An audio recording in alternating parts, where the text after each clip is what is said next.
Brian Shaw's ego is getting in the way here because obviously he has had his past with World's Strongest Man, and I think his ego is getting in the way to try and outdo them. But I think when his ego is in the way, you're not thinking straight, and what you're ultimately going to end up doing is injuring athletes.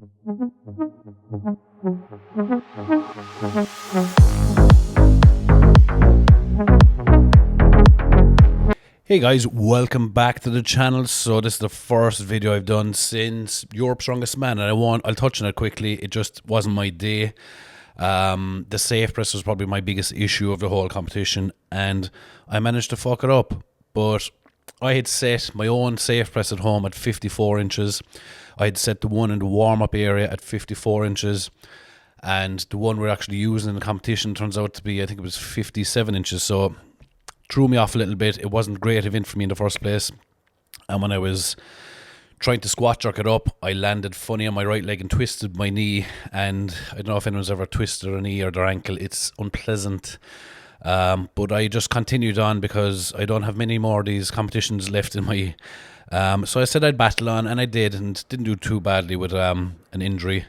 But moving on, so Brian Shaw has released the events for the strongest man on earth, and I have to say I am very disappointed. And before I start, I like Brian Shaw.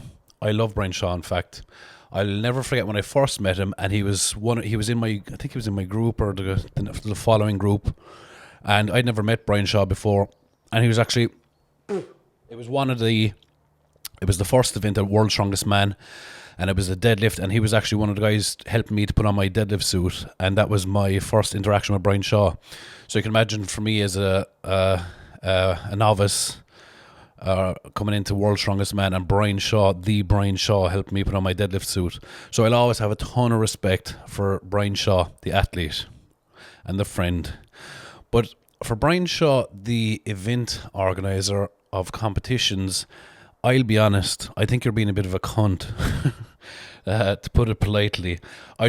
When I saw these events, I mean, if it was anyone else that did these events, if it was Giants or anyone else, I could see Brian Shaw himself calling them out and saying, what the fuck are you doing? You are going to kill an athlete, do you know? And even that, like, he's not going to kill an athlete. Well, he could.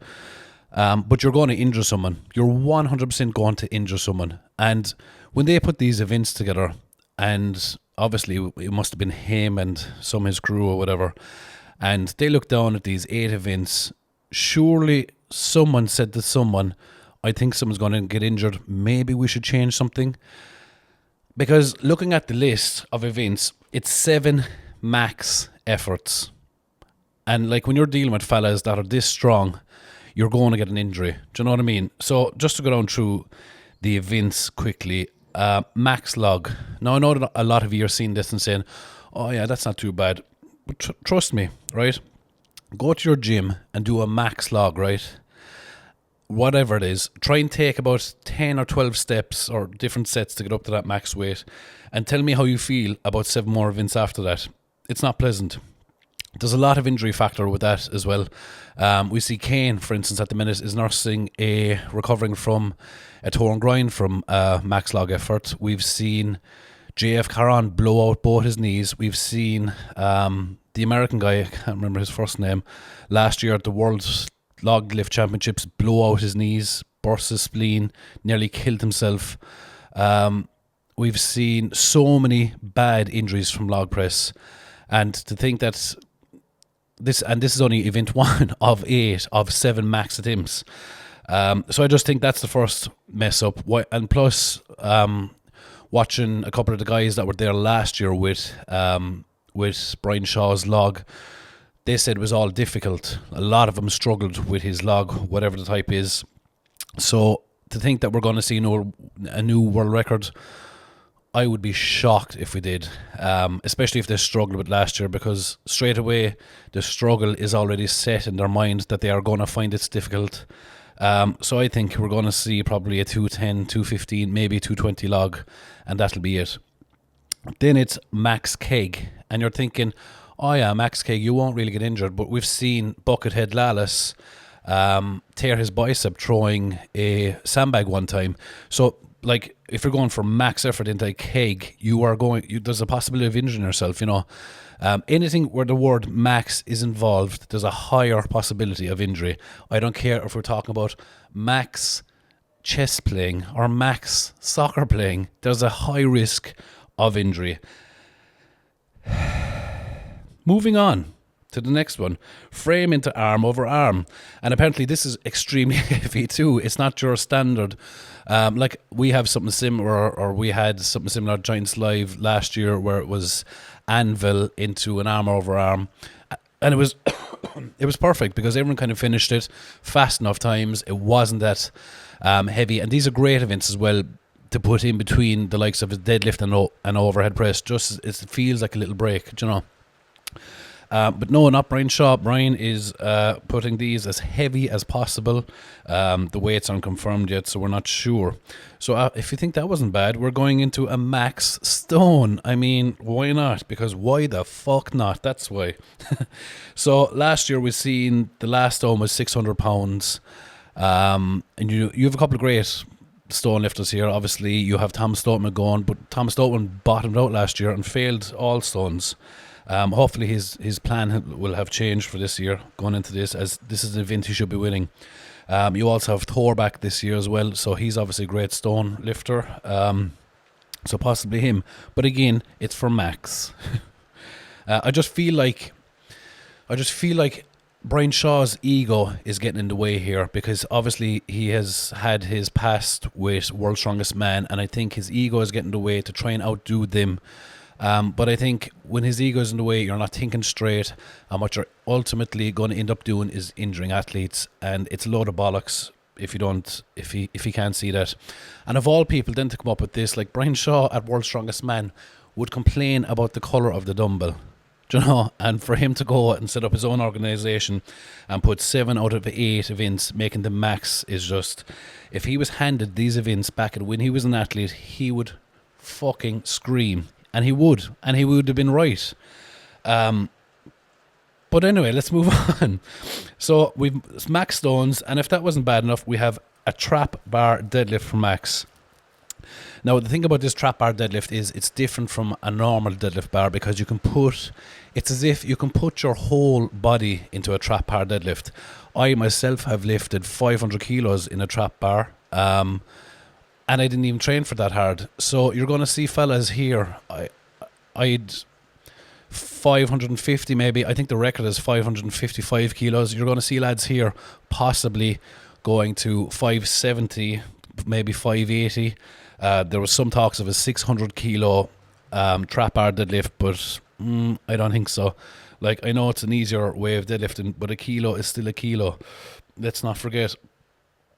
So yeah, we have the max, and this is an event like that'd be a great event in its own. Do you know, if he didn't have all these other fucking max attempts right before it, it'd be such a good event to watch.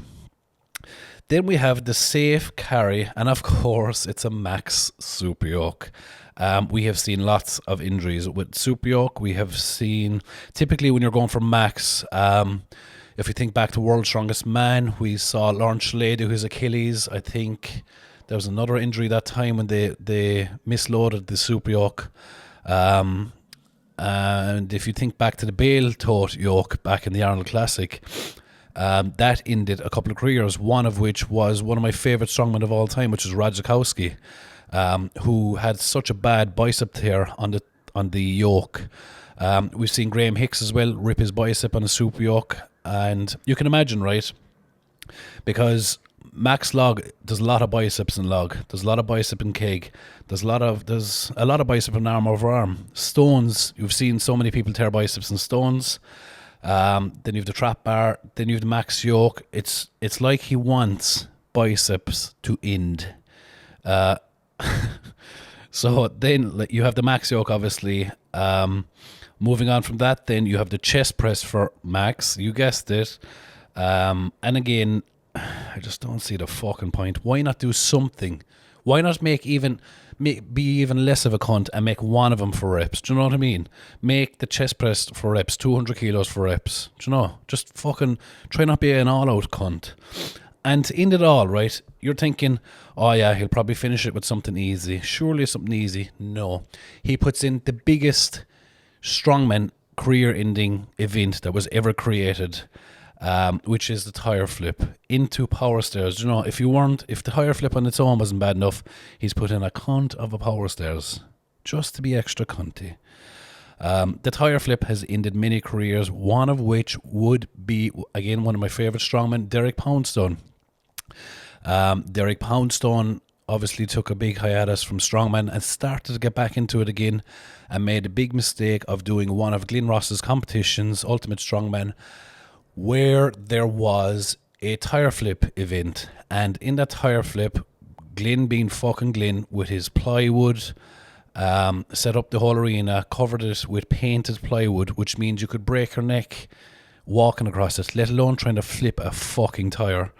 And of course, Derek Poundstone was one of the first guys out, went to flip the tire, and as he went to lift the tire skeeted along, and he ultimately popped his bicep, tore it, and that was the end of Derek Poundstone's comeback. So thanks, Glenn Ross, for play to you, cunt. I would appreciate it. So just to look at these lads, I think it's absolute bollocks. I think he needs to delete this and go back thank you all for and rethink these events. It's stupid. Like, even I don't know, and that's all it is. It's just ego getting away, trying to outdo World's Strongest Man, trying to outdo Rogue. And I hope, now I know they won't, like, the worst thing from this would be if Rogue retaliated and tried max everywhere as well. But I don't think they're that stupid, thankfully. I just think it's a shame, because if these events were handed to Brian Shaw himself back in his competing days, he would not do it. He would refuse to do it. And I've spoke to a couple of athletes that said if they were invited, and they would be in contention to be invited, that they would flat out refuse it, because it's stupid. It's madness to do this. Especially like if you're really gunning to try and win this, the likes of Mitchell Hooper now, or Tom Stoneman will be probably really trying to win this, or Lucas Hatton obviously would be in contention to win this. And I just hope these fellas don't get injured, because it's a load of bollocks. It's as if, like, the worst thing about this is if you do get injured during this competition, it's like, oh, thanks for coming, and they send you on your fucking merry way, and you're sitting at home for 6 months nursing a fucking injury, paying for the surgery yourself. And it's just like, strongmen, a lot of them are full-time strongmen. A lot of these fellas will be full-time strongmen, and it's what do they do for 6 months? And they're sitting in their hole trying to pay in bills, covering the cost of their fucking surgeries. So it's just, he doesn't take any of this into account, and I think it's just a shame. So that's all I have to say about that. I think it's absolute bollocks, and I'd like if he took them back and rethought them, and be less of a cunt when you're thinking of events. I'm not going now. Even if I get invited, I'm not going. Anyway, lads, thank you all. Make sure you sub and all the other fucking shit. Good day.